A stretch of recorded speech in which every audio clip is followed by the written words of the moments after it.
Pimpinan Allah di masa yang sulit. Keluaran 13 ayat 21 dan 22. Tuhan berjalan di depan mereka pada siang hari dalam tiang awan untuk menuntun mereka di jalan, dan pada waktu malam dalam tiang api untuk menerangi mereka, sehingga mereka dapat berjalan siang dan malam dengan tidak beralih. Tiang awan itu tetap ada pada siang hari dan tiang api pada waktu malam di depan bangsa itu.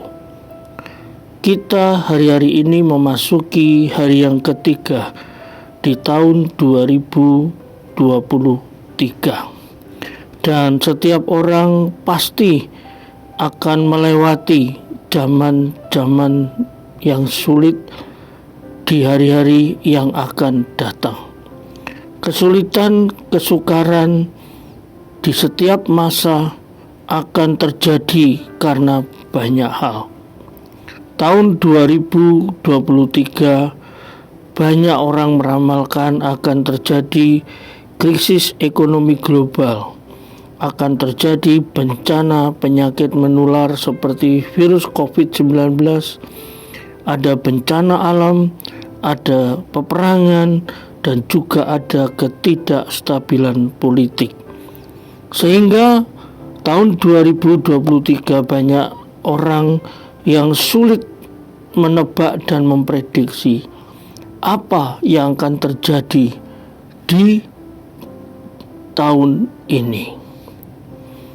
Tetapi setiap orang yang hidup di segala zaman selalu membutuhkan sebuah kepastian, selalu membutuhkan sebuah tuntunan agar dirinya dapat melewati zaman yang gelap, zaman yang susah, zaman yang sulit dengan selamat sampai tujuan. Itulah sebabnya kebenaran firman Tuhan pada hari ini kita akan belajar dari riwayat perjalanan bangsa Israel setelah keluar dari tanah Mesir menuju perjalanan ke tanah Kanaan. Mereka melewati jalan-jalan yang tidak mudah, jalan-jalan yang sukar dan sulit, mulai dari padang gurun Sin, kemudian melewati Laut Tabrau, dan sampai kepada tanah perjanjian.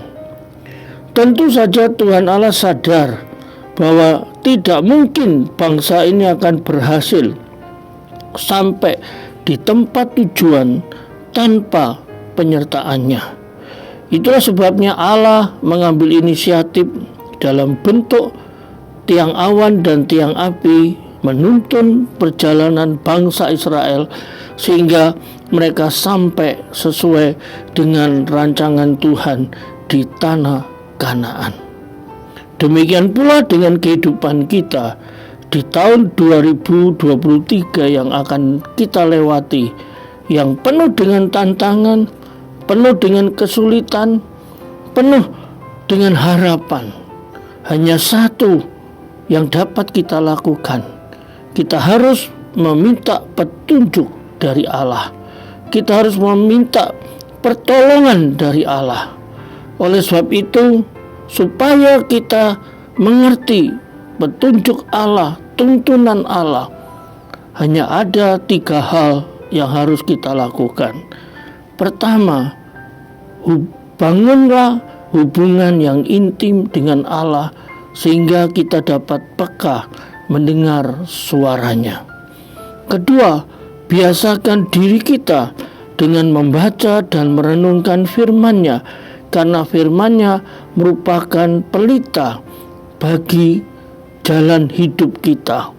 Dan yang ketiga, terus-meneruslah hidup dipimpin oleh Roh Allah. Maka kita akan melewati masa-masa yang sulit.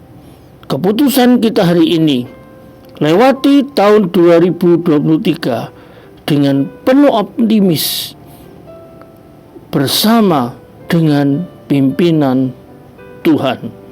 Mari kita berdoa.